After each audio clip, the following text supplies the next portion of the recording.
We'll get started today. Thanks to everyone who has hopped on. My name is Tyler Lynch. I'm the Agronomy Sales Manager for Ninja Ag, and today our webinar we're going to be talking about how to maximize the economic value of your imagery. And we're going to dig in and discuss the differences between active and passive NDVI. So just as a few quick reminders, this session will be recorded, and so please be sure that if you're on, to have your microphones muted as well. If you have any questions, you can submit those in the Q&A chat, or you can send those into info@ninjaag.com. And please share on social media with our accounts. Our handles are @NinjaAg LLC, or using the hashtag NinjaAg. So we're going to be talking about, active and passive NDVI and your goals and using which data and things like that. And so when it comes to data, bad data equals bad everything. So I was explained using bad data is like building a house without a good foundation.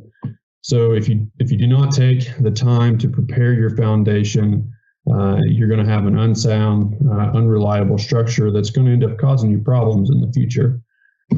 If we're building things off of data, we want to have reliable information to be able to build upon, so we don't compromise any quality at an expense of something that's probably not going to lead to economical return. So when talking about NDVI, NDVI has many agronomic uses and economical benefits. Passive data that's going to be coming from this is going to be from satellites, aerials, and drones, and that's what's currently being used in the industry now. NDVI, or this passive NDVI, is really well suited when it comes for scouting, documenting for insurance purposes, or collecting stand counts. Directed sampling, so determining, where maybe to go to collect some tissue samples or some soil samples, maybe identifying management zones or even those potential problematic areas, such as weeds or even insect pressure and things like that. So there's a lot of different and several different crop management practices that are where this imagery is being used today, and there is some economic value, with this imagery, where agronomists can save time in scouting by using this to find specific locations in the fields that might be problematic, or identify areas for sampling purposes, or maybe it's locating a clogged nozzle of the pivot. And so, like you can see here with this image, you might have an area that that's a drowned out spot. So okay, I probably don't have to go to check that area, but these other areas where maybe there's some stress or where you're not quite sure what those areas are, so you can identify those with the imagery, and then be able to utilize that to scout specific areas. And so if you're wanting to provide recommendations and yield potential and yield modeling, you'll end up losing some economic value without using some absolute data. And so we're going to dig into this a little bit more today, but first we're kind of going to talk about NDVI itself. So let's get started on that. So to understand NDVI, we got to look at this spectral curve of vegetation. And so basically what this is there's wavelengths here on the x-axis, and then we have reflectance and percentage on the y-axis. So if you're looking here at this visible bands, this is going to be reflectance that's relatively low, as most of the light is going to be absorbed in the pigment of the leaves. And so chlorophyll is strongly absorbed with the blue and wavelengths, but it reflects a lot of green wavelengths. So whenever you see healthy vegetation, this is why it appears green. When you get into this near-infrared region, these healthier plants or vegetation reflects higher near-infrared, and is visible more than the visible region, and this is going to be due to cell structure of the leaves. So you can really identify the healthy vegetation with this higher near-infrared reflectance and generally low visible reflectance. Now, when you get out here into that middle infrared or these shorter wavelengths, this is going to be related to water content of that and of the plant and the cell structure. So you see these 3 strong absorption bands for water. And then once you get outside of these areas, as the water content decreases, generally the leaves increase as well in reflectance. So that's why you see these little blips right here outside of these water absorption bands. Now this curve of reflectance is going to be used to generate, has been used to generate multiple different indices, such as NDVI, green or amber, red edge, SPAD meters, and different things like that. So this has been widely used and is utilized to create different indices that's currently being used today. So NDVI is Normalized Difference Vegetative Index.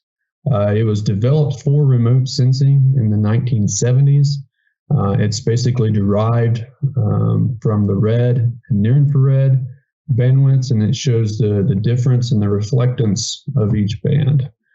NDVI is a really good indicator of health or crop vigor, which is going to be highly correlated with plant biomass. So if you're out there in the field and you see these greener plants, basically the more near-infrared is going to be reflected, which is going to equal higher crop health or crop vigor, which is going to indicate to a higher NDVI value. Now, when you get into some lower biomass or crops that are going to be less green, this is going to be more red light reflected, which is going to correlate to probably crop stress, lower biomass, which is going to indicate to a lower NDVI value. So NDVI actually ranges from -1 to 1, but different characteristics are going to show different NDVI values. So, for example, water, it reflects a lot of red light, so those values are actually going to show negative with NDVI. Soil, bare soil, NDVI ranges from around a point or from around 0 to 0.25, whereas plants themselves can range from approximately 0.4 to 0.9. When you get into plants that are going to have a soil background, like we see in our crops out in the field, those are going to have approximately a range from around a 0.26 to a 0.8. And as I mentioned earlier, there's been a lot of indices that's been tested, across such like NDVI and NDRE, and these were going to be the most consistent, especially when it comes to yield modeling and predicting yield potential. NDVI works really great for low biomass, and NDRE would probably work really good for high biomass. Most of the work that was done in wheat and early corn, say V10 or earlier, was all low biomass, and these producers were basically wanting to go earlier rather than later, and the NDVI was allowing them to do so as well. So digging into a little bit more of actually passive and active NDVI, these passive sensors is what coming from satellites, your aerial fixed wings, and your drone sensors are all going to be passive data. This passive sensor is going to record basically the reflectance of natural light. So you can see here the sun is the energy source. It's reflecting, collecting from, say, the satellite or the sensor, and it's bouncing off of the trees and plants and different things, and that's what it's recording, is the reflectance of that sun and the energy from the sun. So the sun angle is really going to impact these, even the time of day or even time of year. Clouds, different atmospheric interferences can affect the value of passive NDVI. Passive NDVI is basically non-repeatable because of those different interferences. And now, depending on the source or what passive sensor that's actually being used, the range of bandwidths can vary. what's between the red and the near infrared, which could actually range even to 125 nanometers. So the consistency of the values could be very low, or even producers or providers, imagery providers could actually even alter that different imagery color and those values to where you might not actually be looking at NDVI. Active sensors here for some examples that are actually available on the market is the Green Seeker, Crop Circle, OptRx, which is similar to the Crop Circle, and then Crop Spec. These values these sensors emit their own light, which is typically going to be via LED. These values are going to be repeatable. They're going to be more consistent values. Example with the Green Seeker, the red and near infrared values are going to be plus or minus 10 nanometers. So we're going to have a real consistent number and NDVI value. When it comes to practicality, the availabilities of active sensors, while there's some out there that you can collect and get NDRE sensors, the NDVI sensors are going to be more economically and user-friendly and readily available as well. This passive data that's coming from these passive sensors is basically a measurement that does not really show the magnitude or quantify the values without a calibration. And so we'll see that active NDVI is going to be correlated with passive NDVI. It's the relationship that's not going to be stable. So the slope is not going to be one-to-one, basically due to these different atmospheric interferences. So what that means is that we might have an NDVI value of a 0.8, which may not be a 0.8 with passive NDVI. So there's an error range with passive NDVI. For example, if you had a value of 0.6, it could be plus or minus 0.4. Whereas with active NDVI values, say coming from the Green Seeker of a 0.6 would be plus or minus 0.05. So we have a more consistent, more reliable information to use. So if you were to get basically two images from the same field that's coming from your passive sensors, say from like a satellite or drone or aerial imagery, you could have different values due to these different atmospheric interferences, whether that's because they were collected at different times. And so though the crop probably didn't change in between those two times that the imagery was collected, the differences between those could impact your applications and the data that you're using to model with yield modeling and things like that. And here are some of the examples of those different atmospheric interferences. Many of these are going to often go unnoticed, but they can cause problems for visual assessments and actually even alter the value of that data. Clouds have always been an issue in some situations to be able to get a clear image, or there might be some spatial issues where the camera bands are not lining up to where we wouldn't even be able to calculate NDVI.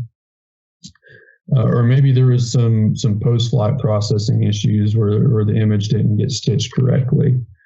Or maybe the camera lens wasn't clear or clean, and there's an artifact that we don't know exactly where it's coming from. So these issues can be even greater if you're wanting to use these types of images for deeper analysis, such as yield modeling.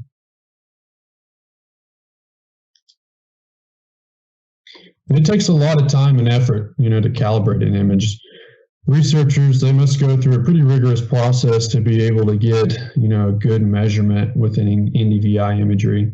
By utilizing calibration tarps like these, that's going to have a known reflectance. They got to put these out in each field. We're using multiple calibration plates if they're using drones and such. So it takes a lot of time to be able to put those out and have to take them down and put them out in every field that they're going to get imagery on. This uncalibrated imagery is going to be expressed as a relative digital number. which the sensor collects the measurement of that intensity that's going to be reflected of the energy from the sun, whereas this calibrated imagery is going to be expressed in a unit of measure of that reflectance percentage.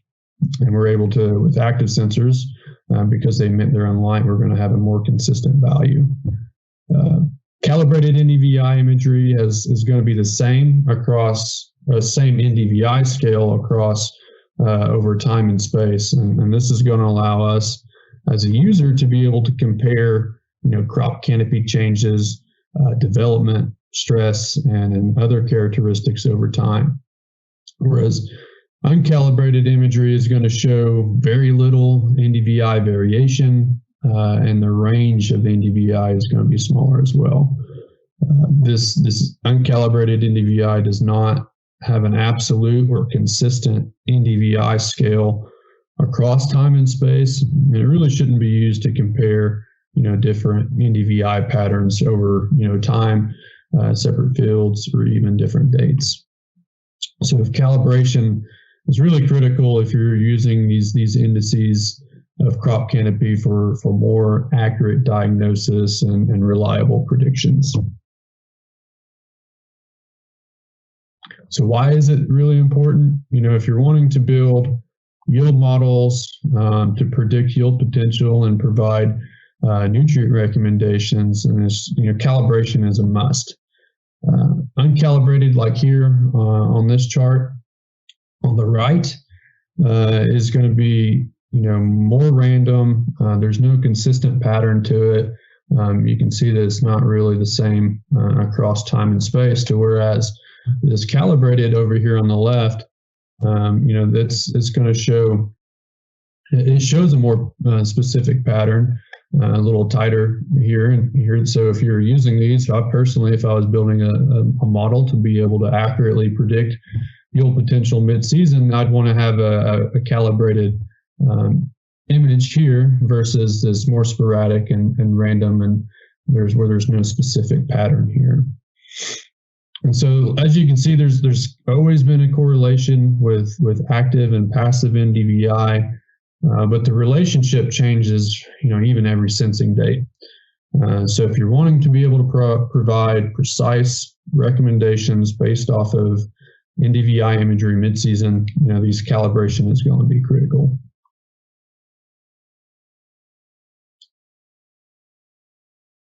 An active NDVI is going to be able to add the most economical value to yield modeling and yield predictions.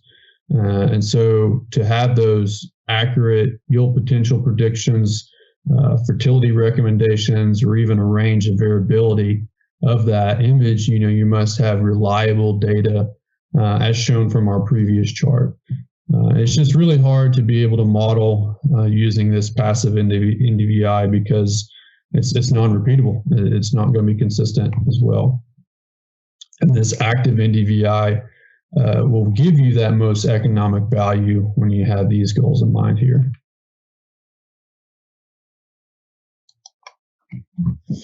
So Ninja Ag makes this process easy by using active sensors values to be able to calibrate all passive NDVI sources. We use this calibrated image with research-proven algorithms and models to produce more precise nitrogen recommendations, yield potential, and return on investment reports. So within minutes, you can have information that's going to be based off of absolute data and not someone else's interpolation or educated guess. Our system is your quality data check, and it's going to help you use better data for better decisions, better precision, and better results. We have different variable rate options for several different crops that can also work in specialty crops as well. These algorithms that we mentioned in all of our methods is coming from land-grant and industry-based research. So there's been extensive research behind our methods, but these algorithms can also be customized to fit specific geographical environments as well.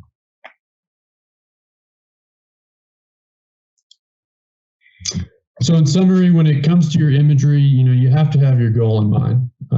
Passive NDVI, there is an economic value there if you're wanting to use that for scouting or identifying management zones or those potential problematic areas and some other crop management practices. However, if your goal is yield modeling and nutrient recommendations based off of imagery mid-season, then that active NDVI will give you the most economic value. And because it gives us a more standardized, absolute, and reliable data that can be used across time and space. Ninja Ag provides a solution to be able to calibrate this passive NDVI imagery with an active sensor to provide more precise recommendations with yield models that allow you to maximize the economic value of your imagery. So you'll be able to start using that imagery for more than just scouting and other agronomic estimations. So if you'd like to look at any of the resources that we used in these slides, you can find those available at ninjaag.com/resources.